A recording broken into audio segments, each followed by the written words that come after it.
Salut les amis, c'est Vincent, vous êtes sur Vincent Quête et j'espère que vous allez bien. Aujourd'hui, suite de ma série de vidéos sur l'ONU, je vous parle de l'Assemblée Générale. Comme vous allez aimer cette vidéo, n'oubliez pas de mettre un like, de partager, de vous abonner à ma chaîne pour découvrir et comprendre encore plus de choses. C'est parti!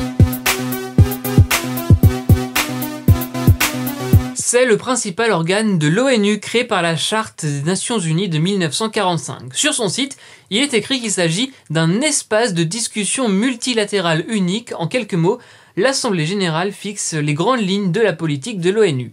Les 193 États membres y sont représentés. C'est d'ailleurs le seul organe où tous les pays adhérents à l'ONU sont ensemble. Il y a un président de l'Assemblée Générale qui est renouvelé chaque année et qui est élu par cette même assemblée.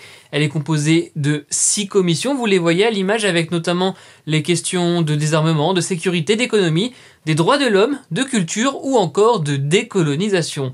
Elle se situe à New York aux États-Unis, au siège de l'ONU. C'est en septembre que l'Assemblée Générale fait la une de l'actualité avec le début de la session annuelle ordinaire et le débat général dans la grande salle que vous voyez à l'image. C'est à ce moment-là que les dirigeants du monde entier peuvent prendre la parole devant leurs homologues ou leurs représentants.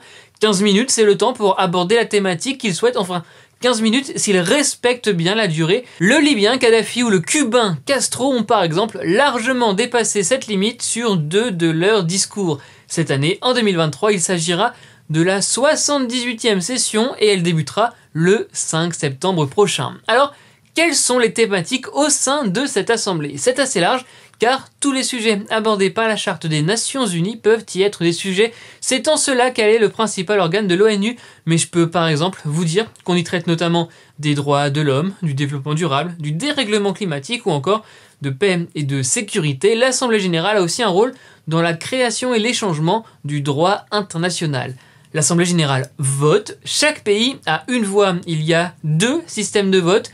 La majorité simple d'un côté, 50% des voix, donc c'est pour la plupart des décisions, mais c'est la majorité des 2 tiers, 66% donc pour les questions de budget, de paix, de sécurité ou encore pour approuver les nouveaux membres de l'ONU. Mais ces votes ne sont pas contraignants, contrairement au Conseil de sécurité. En effet, il ne s'agit que de recommandations qu'on appelle résolutions et leur but est de mettre en place la machine du monde pour tendre vers ses objectifs. 3 missions sont phares pour l'Assemblée Générale. Elle dispose là, pour le coup, d'un vrai levier. Elle nomme le secrétaire général après l'avis du Conseil de sécurité. Elle approuve le budget de l'ONU et elle nomme les membres non permanents du Conseil de sécurité. Je vous en parlais dans une autre vidéo. Allez, pour terminer, je vais vous citer une phrase que l'on trouve dans une vidéo sur YouTube de 2017 et publiée par l'ONU qui dit à propos de l'Assemblée Générale que c'est là que l'histoire se fait. C'est donc tout pour cette vidéo. Merci les amis d'avoir regardé, j'espère que vous en savez plus. Je vous mets dans la description le lien de ma playlist sur l'ONU. N'oubliez pas de mettre un like, de partager, de vous abonner à ma chaîne. Vincent Quête, c'est des vidéos toutes les semaines, mais c'est aussi sur Twitter, Instagram et TikTok. On se parle quand vous voulez. N'oubliez pas les amis, soyez heureux, restez curieux.